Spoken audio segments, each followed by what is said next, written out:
히브리서 5장에서 8장입니다. 각 대제사장들은 사람들 가운데서 뽑혀서 하나님과 관계되는 일에 임명받습니다.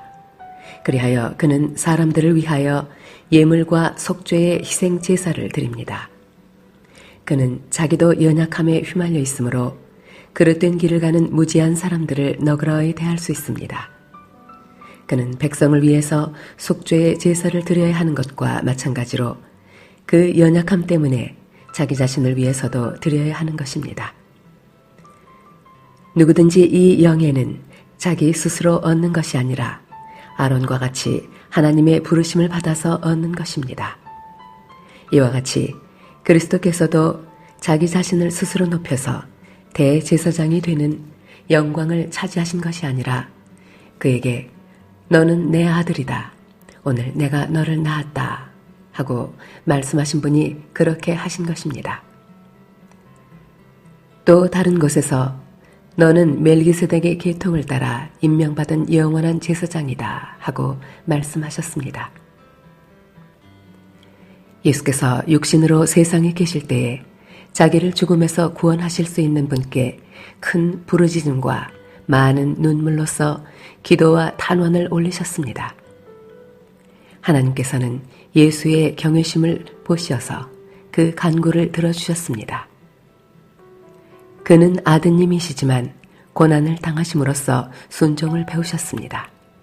그리고 완전하게 되신 뒤에 자기에게 순종하는 모든 사람에게 영원한 구원의 근원이 되시고 하나님에게서 멜기세덱의 계통을 따라 대제사장으로 임명을 받으셨습니다.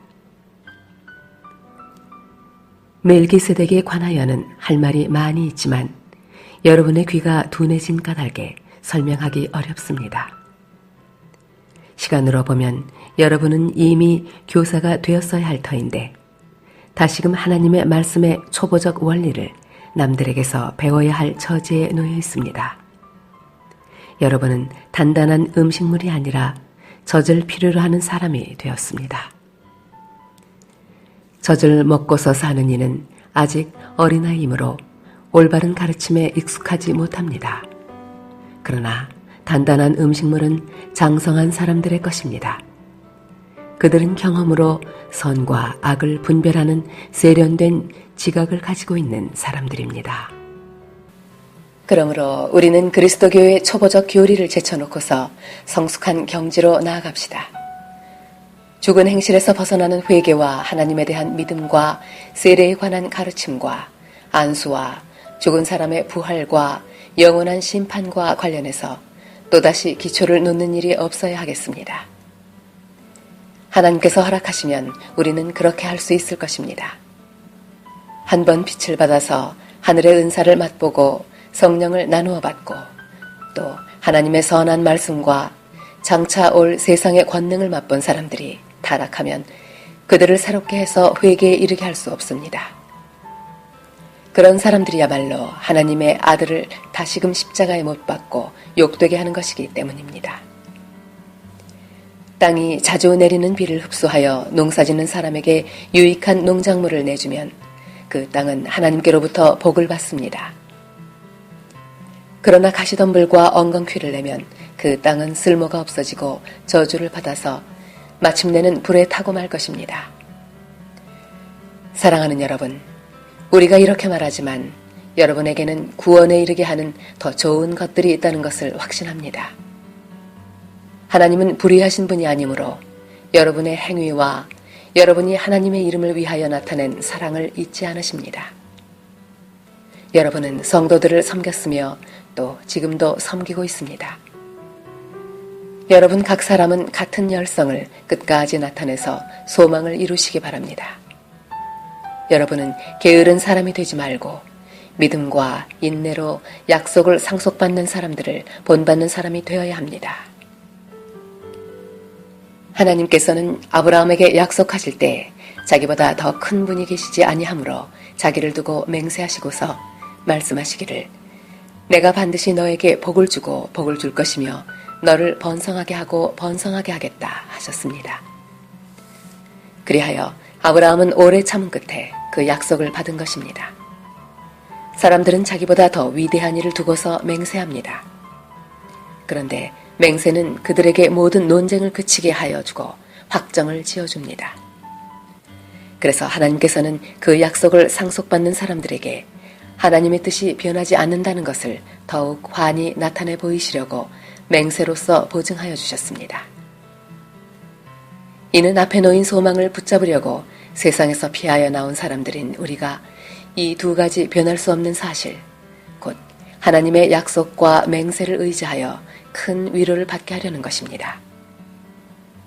하나님께서는 약속하시고 맹세하실 때에 거짓말을 하실 수 없습니다. 우리에게는 이 소망이 있으니 그것은 안전하고 확실한 영혼의 닷과 같아서 휘장 안에까지 들어가게 해줍니다. 예수께서는 앞서서 달려가신 분으로서 우리를 위하여 거기에 들어가셔서 멜기세덱의 계통을 따라 영원히 대제사장이 되셨습니다. 이 멜기세덱은 살렘 왕이요 지극히 높으신 하나님의 제사장이었습니다. 그는 아브라함이 여러 왕을 무찌르고 돌아올 때에 그를 만나서 축복해 주었습니다. 아브라함은 모든 것의 10분의 1을 그에게 나누어 주었습니다. 첫째로 멜기세덱이란 이름은 정의의 왕이라는 뜻이요. 다음으로 그는 또한 살렘 왕인데 그것은 평화의 왕이라는 뜻입니다. 그에게는 아버지도 없고 어머니도 없고 족보도 없고 생애의 시작도 없고 생명의 끝도 없습니다.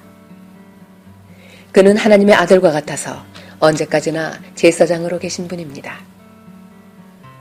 멜기세덱이 얼마나 위대한가를 생각해 보십시오.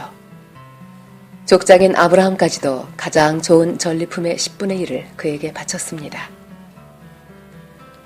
레위 자손 가운데서 제사장 직분을 맡는 사람들은 자기네 동족인 이스라엘 백성에게서 비록 그 백성도 아브라함의 자손이지만 율법을 따라 10분의 1을 받아들이라는 명령을 받았습니다. 그러나 멜기세덱은 그들의 족보에 들지도 않았지만 아브라함에게서 10분의 1을 받았고 하나님의 약속을 받은 그 사람을 축복해 주었습니다. 두말할 것 없이 축복은 아랫사람이 윗사람에게서 받는 법입니다. 한편에서는 죽을 수밖에 없는 사람들이 10분의 1을 받고 다른 한편에서는 살아계시다고 입증되시는 분이 그것을 받습니다. 말하자면 10분의 1을 받는 레위까지도 아브라함을 통해서 10분의 1을 바친 셈이 됩니다. 멜기세덱이 아브라함을 만났을 때에는 레위는 아직 자기 조상 아브라함의 허리 속에 있었으니 말입니다. 그런데 이 레위 계통의 제사직과 관련하여 이스라엘 백성은 율법으로 지령을 받기는 하였습니다. 그러나 만일 그 제사직으로 완전한 것이 이루어질 수 있었다면 아론의 계통이 아닌 멜기세덱의 계통을 따른 다른 제사장이 생겨날 필요가 어디에 있겠습니까? 제사직분의 변화가 생기면 율법에도 반드시 변화가 생기기 마련입니다. 이런 말이 가리키는 분은 레위 지파가 아닌 다른 지파에 속한 분입니다. 그 지파에 속한 사람으로서는 아무도 제단에 종사한 적이 없습니다. 우리 주님께서는 유다 지파에서 나신 것이 명백합니다. 그런데 모세는 제사장들에 관하여 말할 때 이 지파와 관련해서는 말한 것이 아무것도 없습니다. 멜기세덱과 같은 모양으로 다른 제사장이 생겨난 것을 보면 이 사실은 더욱더 명백합니다. 그는 제사장의 혈통에 대해서 규정한 율법을 따라 제사장이 되신 것이 아니라 썩지 않는 생명의 능력을 따라 되셨습니다. 그를 두고서 말하기를 너는 멜기세덱의 계통을 따라서 영원히 제사장이다 한 증언이 있습니다. 전에 있던 계명은 무력하고 무익함으로 폐하게 되었습니다. 율법은 아무것도 완전하게 하지 못하였습니다. 그래서 하나님께서는 더 좋은 소망을 우리에게 주셨습니다. 우리는 이 소망을 힘입어서 하나님께 가까이 나아갑니다. 그리고 예수께서는 하나님의 맹세 없이 제사장이 되신 것이 아닙니다. 레위 계통의 사람들은 맹세 없이 제사장이 되었습니다. 그러나 예수께서는 자기에게 말씀하시는 분의 맹세로 제사장이 되신 것입니다. 주님께서 맹세하셨으니 주님은 마음을 바꾸지 않으실 것이다. 너는 영원히 제사장이다 하셨습니다. 이렇게 해서 예수께서는 더 좋은 언약을 보증하시는 분이 되셨습니다. 또한 레위 계통의 제사장들은 죽음 때문에 그 직무를 계속할 수 없어서 그 수가 많아졌습니다. 그러나 예수는 영원히 계시는 분이므로 제사장직을 영구히 간직하십니다. 따라서 그는 자기를 통하여 하나님께 나아오는 사람들을 완전하게 구원하실 수 있습니다. 그는 늘 살아계셔서 그들을 위하여 중재의 간구를 하십니다. 예수는 이러한 제사장으로 우리에게 적격이십니다. 그는 거룩하시고 순진하시고 순결하시고 죄인들과 구별되시고 하늘보다 높이 되신 분입니다. 그는 다른 대제사장들처럼 날마다 먼저 자기 죄를 위하여 희생제물을 드리고 그 다음에 백성을 위하여 희생제물을 드릴 필요가 없습니다. 그는 자기 자신을 바치셔서 단 한 번에 이 일을 이루셨기 때문입니다. 사람들에게 약점이 있어도 율법은 어쩔 수 없이 그들을 대제사장으로 세우지만 율법이 생긴 이후에 하나님께서 맹세하신 말씀은 영원히 완전하게 되신 아들을 대제사장으로 세웠습니다. 지금 말한 것들의 요점은 이러합니다. 곧 우리에게는 이와 같은 대제사장이 한 분 계시다는 것입니다. 그는 하늘에서 제엄하신 분의 보좌 오른쪽에 앉으셨습니다. 그는 성소와 참 장막에서 섬기시는 분입니다. 이 장막은 주님께서 세우신 것이요 사람이 세운 것이 아닙니다. 모든 대제사장은 예물과 제사를 드리는 일을 맡게 하려고 세우신 사람입니다. 그러므로 이 대제사장도 무엇인가 드릴 것을 가지고 있어야 합니다. 그런데 그가 땅에 계신다고 하면 제사장이 되지는 못하실 것입니다. 땅에서는 율법을 따라 이미 예물을 드리는 사람들이 있기 때문입니다. 그러나 그들은 하늘에 있는 것들의 모형과 그림자에 지나지 않는 땅에 있는 성전에서 섬깁니다. 모세가 장막을 세우려고 할 때에 너는 명심하여 내가 산에서 네게 보여준 그 모형을 따라 모든 것을 만들어라 하고 말씀하신 하나님의 지시를 받은 것입니다. 그러나 이제 그리스도께서는 더욱 훌륭한 직무를 맡으셨습니다. 그가 더 좋은 약속을 바탕으로 하여 세운 더 좋은 언약의 중재자이시기 때문입니다. 그 첫 번째 언약에 결함이 없었더라면 두 번째 언약이 생길 여지가 없었을 것입니다. 그런데 하나님께서는 자기 백성을 나무라시면서 이렇게 말씀하셨습니다. 주님께서 말씀하신다. 보아라, 날이 이를 것이다. 그때에 내가 이스라엘 집과 유다 집과 더불어 새 언약을 맺을 것이다. 또 주님께서 말씀하신다. 이 새 언약은 내가 그들의 조상들의 손을 잡고 이집트 땅에서 인도하여 내던 날에 그 조상들과 맺은 언약과 같은 것이 아니다. 그들은 내 언약을 지키지 않았으므로 나도 그들을 돌보지 않았다. 또 주님께서 말씀하신다. 그날 뒤에 내가 이스라엘 집과 맺을 언약은 이것이니 나는 내 율법을 그들의 생각에 넣어주고 그들의 마음에다가 새겨주겠다. 그리하여 나는 그들의 하나님이 되고 그들은 내 백성이 될 것이다. 그리고 그들은 각각 자기 이웃과 자기 동족을 가르치려고 주님을 알라고 말하는 일이 없을 것이니 작은 사람으로부터 큰 사람에 이르기까지 모두 나를 알 것이기 때문이다.